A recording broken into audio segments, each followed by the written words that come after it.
Os horrores do nazismo durante a Segunda Guerra Mundial são de conhecimento e repúdio de todos. O que poucos conhecem, porém, é a bizarra relação entre essa ideologia de ódio e práticas de ocultismo e misticismo, desde a busca pelo martelo do deus Thor a pesquisas com objetos voadores não identificados. Isso foi especialmente importante para Heinrich Himmler, comandante da SS, a organização paramilitar que sustentava o terror do regime hitlerista, que tinha entre suas prioridades investigar o oculto, símbolos místicos e mitológicos, sobretudo ligados à suposta superioridade da raça ariana, base das ideias macabras de Hitler.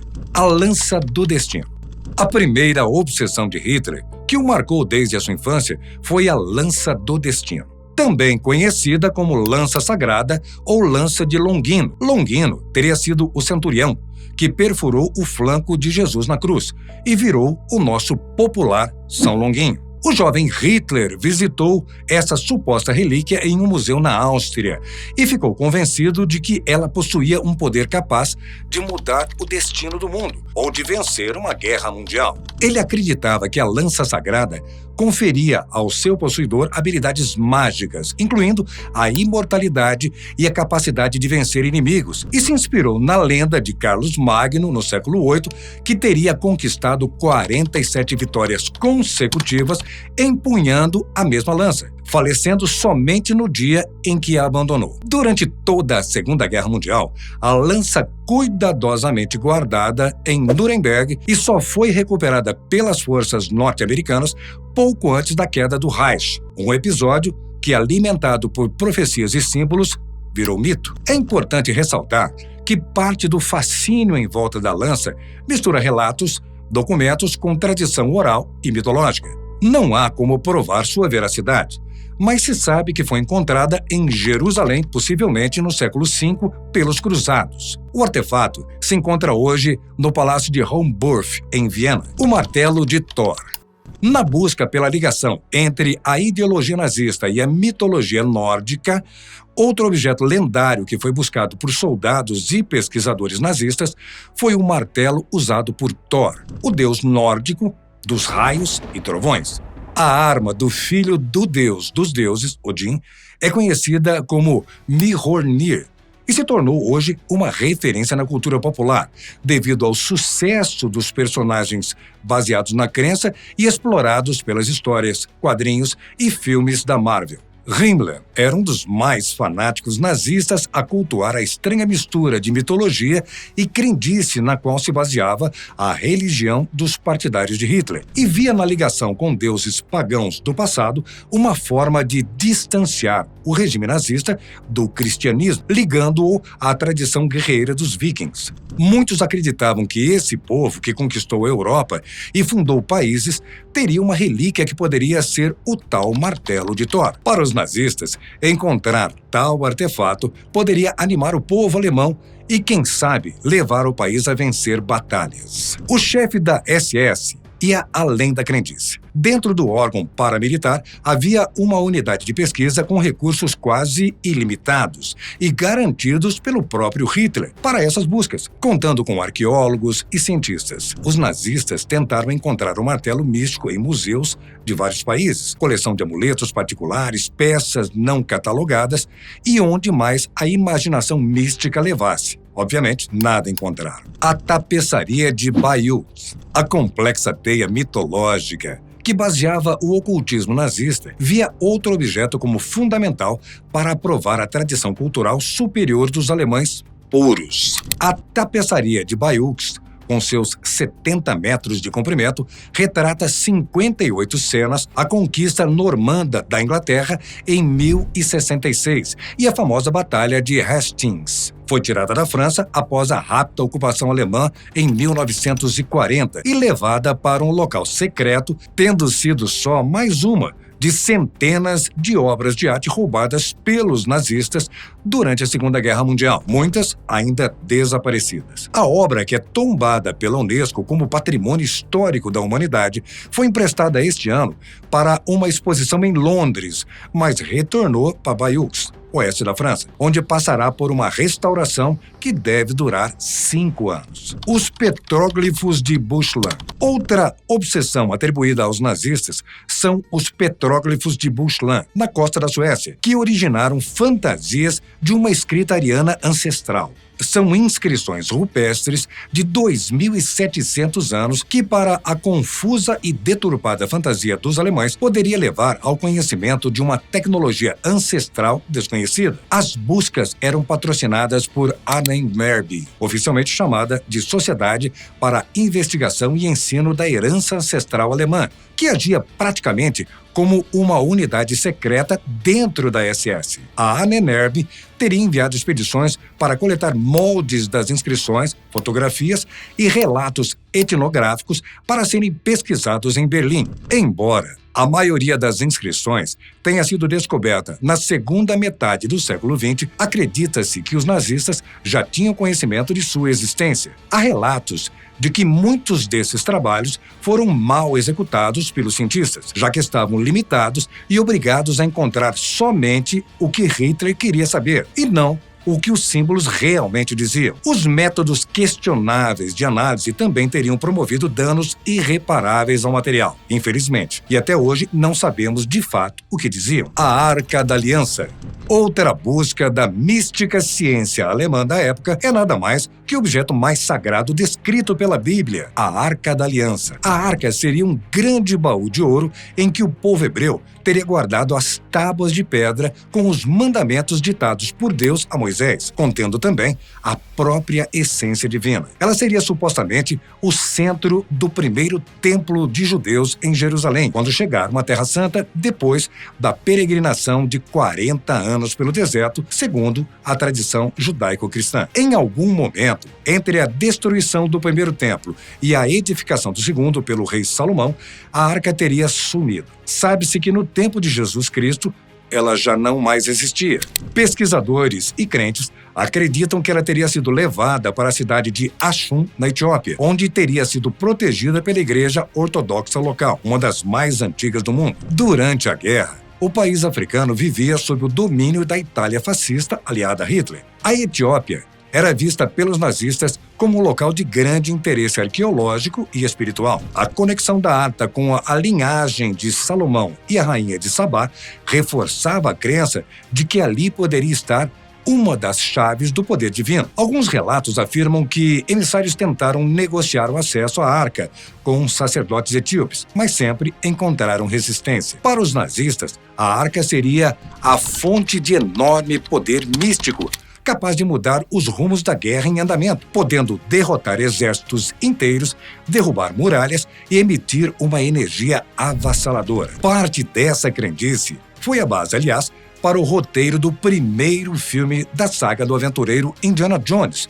criação de George Lucas. No longa dirigido por Steven Spielberg em 1981, um dos maiores sucessos do cinema, os nazistas teriam conseguido achar o artefato, apesar da luta do herói arqueólogo para protegê-lo. Mas, ao abrir a arca, foram imediatamente mortos pela energia divina saída de dentro dela, em cena antológica. O Santo Graal, outro objeto que supostamente teria poderes incalculáveis, é o Santo Graal, um dos símbolos místicos mais procurados da história. Disse que os próprios romanos convertidos ao cristianismo, os cruzados e a Igreja Católica teriam feito expedições de busca desse artefato. Nas lendas do rei Arthur, governante mitológico de uma Inglaterra muito antiga, o artefato teria o poder de curar até conceder a imortalidade ao seu detentor, um sonho que fascinava Hitler. Os Cavaleiros da Távola Redonda então foram enviados aos 4 cantos do mundo para procurá-lo e salvar o soberano de Camelot de uma doença incurável. Na tradição cristã, ele seria o cálice usado por Jesus na última ceia e também teria recolhido gotas do sangue de Cristo durante a crucificação. A Ahnenerbe patrocinou expedições e pesquisas para encontrar pistas sobre sua localização, associando a taça a tradições medievais e lendas celtas. Alguns estudiosos da época acreditavam que sua posse poderia legitimar a Alemanha como herdeira espiritual de um passado sagrado, e Himmler chegou a remodelar a sede da SS para transformá-la em um verdadeiro templo do Graal, com salas destinadas a cerimônias inspiradas nos cavalheiros medievais. Não por acaso, as lendas dessa busca inspiraram o terceiro filme de Indiana Jones, que mencionamos na história da Arca. Nesse filme, também contra os nazistas que buscam o artefato, Jones salva seu pai da morte ao beber do cálice sagrado. Mais uma vez, lembramos que a sociedade secreta dos nazistas não deixava muitas provas dessas procuras mitológicas, mas se sabe da expedição de Otto Hahn nas ruínas de Cátaras, na França, em 1933, ano da ascensão de Hitler como chanceler alemão. Nada foi encontrado e o Graal permanece somente como objeto de desejo e imaginação. Monstros no Himalaia.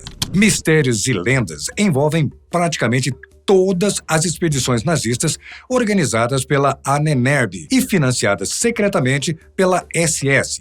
E uma delas foi absurda. Em 1938 e 1939, Ernest Schaffer liderou uma exposição ao Tibete, a pedido do Himmler, em busca de evidências de uma ligação entre os arianos e os povos do Himalaia. Os nazistas acreditavam que o reino subterrâneo e mitológico de Agartha poderia abrigar sabedoria ancestral que fortaleceria suas ideologias e, quem sabe, levasse ao que o nazista sempre quis: métodos mágicos para vencer a guerra.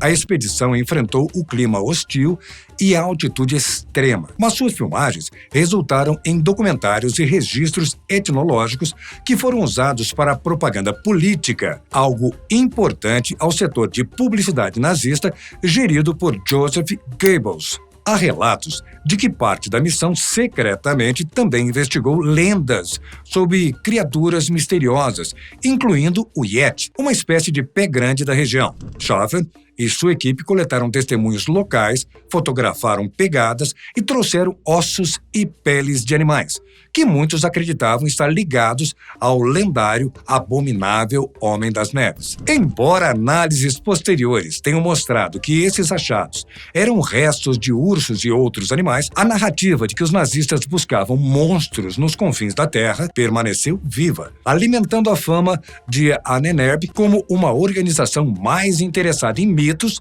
do que em ciência. A Pedra Filosofal. A busca pela Pedra Filosofal, famosa nas tradições alquímicas e até em histórias atuais como a saga Harry Potter, também fez parte desse imaginário. Conta-se que o próprio Hitler acreditava na alquimia, a antiga química praticada na era medieval e que unia noções de química, física, astrologia, arte, metalurgia, medicina, misticismo e religião. A Pedra Filosofal seria uma substância, de acordo com textos antigos, que combinaria os 4 elementos clássicos: fogo, terra, água e ar. Teria uma forma cristalina parecida com vidro e se apresentaria em 2 cores. A branca seria usada para transmutar metais em prata e a vermelha para transmutar em ouro. Também poderia levar à imortalidade, que, como já dissemos, fazia parte da crendice do próprio Hitler, que sonhava com um império nazista de 1000 anos. Alguns relatos apontam que pesquisadores ligados ao regime ditatorial alemão estudaram manuscritos medievais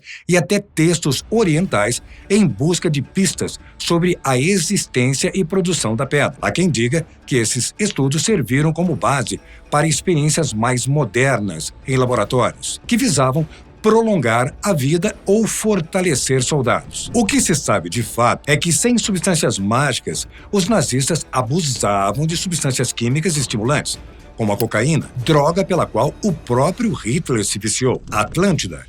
Com tanto misticismo, é claro que uma das mais antigas histórias lendárias do mundo também estaria nesta lista. Há registro de que os alemães procuravam pela mitológica cidade de Atlântida, uma civilização avançada que teria desaparecido nos oceanos. A princípio, muitos defendem que a cidade é meramente uma invenção do filósofo Platão, em alguns de seus diálogos, em que discute qual seria o modelo ideal para um Estado. Mas se havia a chance de uma civilização oferecer tecnologia e, sobretudo, se pudesse ser usada como arma, lá estavam os nazistas em seu encalço. Expedições foram realizadas para tentar encontrar vestígios de Atlântida, tanto no Mediterrâneo quanto em regiões mais distantes, como o Tibete e a própria Antártida. Em 1938, uma expedição alemã, de fato, visitou essa última região e batizou uma área como Nova Suábia, o que deu combustível para rumores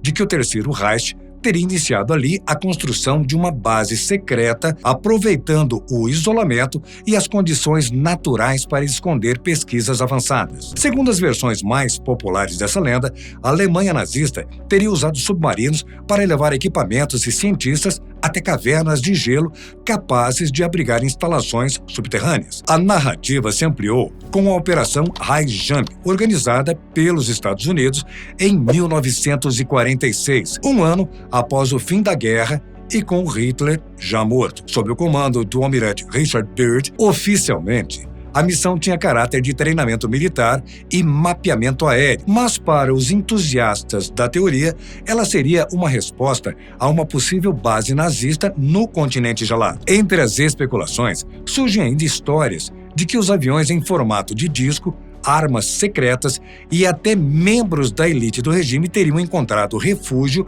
nas geleiras após a derrota de 1945. Os OVNIs nazistas. A pesquisa ufológica e a hipótese de contato extraterrestre, aliás, abriram um capítulo de teorias e mitos que são famosos até hoje. Himmler e alguns integrantes da SS demonstraram interesse por fenômenos aéreos e tecnologias pouco convencionais, e relatórios de inteligência do período mencionam que a SS financiou estudos de aerodinâmica exótica e coletou relatos populares sobre objetos no céu. Ao mesmo tempo, circulavam no Terceiro Reich esboços e protótipos de aeronaves experimentais, desde projetos alternativos de asas circulares até estudos de propulsão, que hoje são reinterpretados por alguns como discos voadores nazistas. Há projetos genuínos de pesquisa aeronáutica nazista, como os estudos de foguetes de von Braun e o desenvolvimento dos V-1 e V-2, mas a transformação disso em OVNIs, ainda mais em aeronaves funcionais, pertencem, em grande medida, ao folclore pós-guerra. Não há arquivo confiável que comprove isso. Expedições na América do Sul. A obsessão nazista por validar suas teorias raciais e místicas e, de quebra, achar armas mágicas, levou o regime a financiar expedições arqueológicas pela América do Sul. Nos Andes, o arqueólogo alemão Edmundo Kiss liderou um estudo em Tiwanaku, na Bolívia, onde reinterpretou as teorias do peruano Arthur Poznansky. Ele defendia que as ruínas teriam mais de 17 mil anos e seriam obra de uma civilização ancestral ligada a Thule, uma das pátrias místicas do povo ariano, que teria se disseminado pelo mundo ancestral, chegando até erguer cidades em solo boliviano. Essas expedições foram financiadas, em parte, pela Sociedade Thule, organização secreta ocultista surgida na Alemanha em 1918, de onde saiu boa parte da mitologia do povo ariano usada pelos nazistas. Kiss associava essa visão à chamada doutrina do gelo universal, do engenheiro alemão Hans Horbiger,